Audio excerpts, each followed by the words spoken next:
കൃത്യമായി ഫയർഫോഴ്സിന് ഇടപെടാൻ സാധിച്ചു.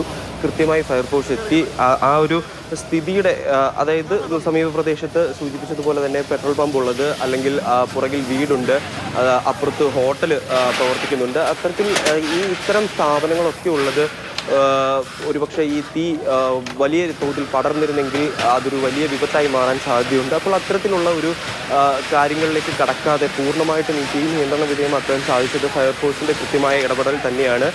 കൃത്യമായി 5ഓളം യൂണിറ്റുകളിൽ നിന്ന് ഫയർഫോഴ്സ് എത്തുകയും 7ഓളം ഈ വെള്ളം നിറച്ച വണ്ടികളാണ് ഇവിടെ എത്തി തീ നിയന്ത്രണ വിധേയമാക്കിയത്. അത്തരത്തിൽ നിലവിൽ നമുക്ക് കാണാൻ സാധിക്കും, ഈ ദൃശ്യങ്ങളിൽ കാണാൻ സാധിക്കും, അവരിപ്പോഴും ഉള്ളിലേക്ക് വെള്ളം സ്പ്രേ ചെയ്തുകൊണ്ടിരിക്കുകയാണ്. ഫോം ഉപയോഗിച്ചാണ് അവർ ഈ തീ പൂർണ്ണമായിട്ടും നിയന്ത്രണ വിധേയമാക്കാൻ ശ്രമിച്ചുകൊണ്ടിരിക്കുന്നത്. കാരണം ഞാൻ സൂചിപ്പിച്ചതുപോലെ തന്നെ ഇതിനുള്ളിൽ സാധനങ്ങൾ അത്രത്തോളം തിക്കി നിറഞ്ഞു കിടക്കുകയാണ്. അപ്പോൾ ഇത് മൊത്തം എടുത്തു മാറ്റാതെ അടിവശത്തുള്ള തീ പൂർണ്ണമായിട്ടും നിയന്ത്രണമാക്കാൻ പറ്റില്ല. അപ്പോൾ മുകൾ ഭാഗത്ത് ഫോം പൂർണ്ണമായിട്ടും തളിച്ചുകൊണ്ട് തീ പൂർണ്ണമായ രീതിയിൽ തന്നെ നിയന്ത്രണ വിധേയമാക്കാനുള്ള നടപടികളാണ് ഇപ്പോൾ ഫയർഫോഴ്സ് നിലവിൽ ഇവിടെ സ്വീകരിച്ചു വരുന്നത്. നിതിൻ, നമുക്ക് ആ ദൃശ്യങ്ങൾ കാണാൻ സാധിക്കും. ഈ കടയിൽ അത് ഷീറ്റ് ഇട്ടാണ് കവർ ചെയ്തിരിക്കുന്നത്. അപ്പോൾ ഇത് തീ അണയ്ക്കാൻ ഒരു വെല്ലുവിളിയായി മാറിയിരുന്നോ? കാരണം ഇത് അകത്തേക്ക് വെള്ളം എത്തിക്കണമെങ്കിൽ തന്നെ ഇത് കടന്നു വേണം പോകാൻ. അപ്പോൾ ഈ ഒരു ഷീറ്റ് ഇട്ട് കവർ ചെയ്തത് അത് എന്തെങ്കിലും വെല്ലുവിളി ആ സമയത്ത് ഉയർത്തിയിരുന്നോ? അത് തന്നെയാണ് ജയലക്ഷ്മി. അതായത് ഫയർഫോഴ്സിന് ഇതിനുള്ളിലേക്ക് കടക്കാനുള്ള ബുദ്ധിമുട്ട്, അതായത് ഇത്തരത്തിൽ ഷീറ്റ് വെച്ച് മറിച്ചിട്ടുണ്ട്, മറ്റേ കെട്ടിടം പോലെയല്ല, അതുകൊണ്ട് തന്നെ പെട്ടെന്ന് തീ പടരും.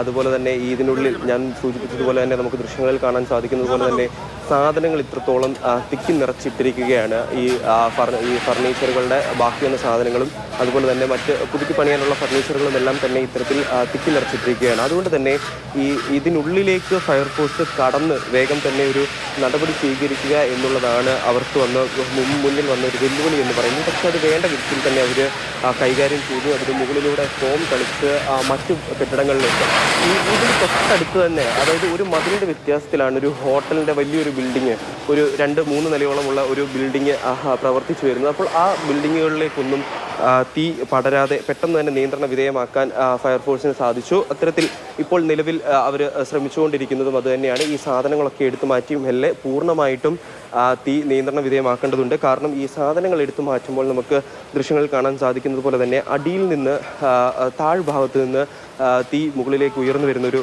സാഹചര്യമുണ്ട്. കാരണം താഴ്ഭാഗമെല്ലാം ഈ തീയുടെ പുകയും മറ്റും എടുക്കുന്നത് നമുക്ക് കാണാൻ സാധിക്കും. അപ്പോൾ അത്തരത്തിൽ അതെല്ലാം പൂർണ്ണമായിട്ടും അണയ്ക്കേണ്ടതുണ്ട്. അതിനുള്ള നടപടിയാണ് ഇപ്പോൾ നടത്തിവരുന്നത്.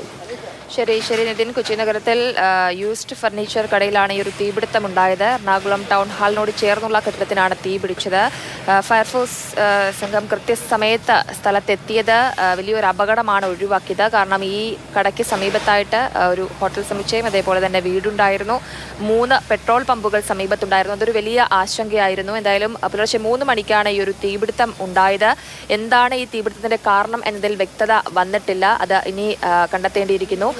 പഴയ ഫർണിച്ചറുകൾ എടുത്ത് നന്നാക്കി കൊടുക്കുന്ന ഒരു കടയാണ് ഇത്. എന്തായാലും ഇപ്പോൾ ഫയർഫോഴ്സ് സംഘം എത്തി 5 യൂണിറ്റുകൾ സ്ഥലത്തെത്തി തീ നിയന്ത്രണ വിധേയമാക്കിയിട്ടുണ്ട്. പക്ഷേ ഇപ്പോഴും അങ്ങിങ്ങായി തീ കത്തുന്നുണ്ട്. പുറകിലായി ഒരു വീടുണ്ടായിരുന്നു. ആ വീട്ടിലുള്ള ആളുകളെയൊക്കെ കൃത്യസമയത്ത് തന്നെ മാറ്റാൻ സാധിച്ചു. അതൊരു വലിയ അപകടം ഒഴിവാക്കാനും ഇടയാക്കി. പിന്നെ ഏറെ ആശങ്കയായിട്ടുണ്ടായിരുന്ന ഈ ഒരു 3 പെട്രോൾ പമ്പുകളുടെ സാന്നിധ്യമായിരുന്നു. അതുകൊണ്ട് തന്നെ വലിയൊരു ആശങ്ക തുടക്ക സമയത്തുണ്ടായിരുന്നു. പക്ഷേ ഫയർഫോഴ്സ് സംഘം സ്ഥലത്തെത്തി തീ അണച്ചത് വലിയൊരു അപകടം ഒഴിവാക്കിയിട്ടുണ്ട്. ഇപ്പോൾ നേരം പുലർന്നുകൊണ്ടിരിക്കുകയാണ്. അപ്പോൾ എന്തായാലും ആ ഒരു സമയത്ത് കുറച്ച് സമയത്തിനുള്ളിൽ തന്നെ പൂർണ്ണമായിട്ടും ഈ ഒരു തീ അണയ്ക്കാൻ സാധിക്കും എന്നുള്ളത് തന്നെയാണ് മനസ്സിലാക്കാൻ സാധിക്കുന്നത്.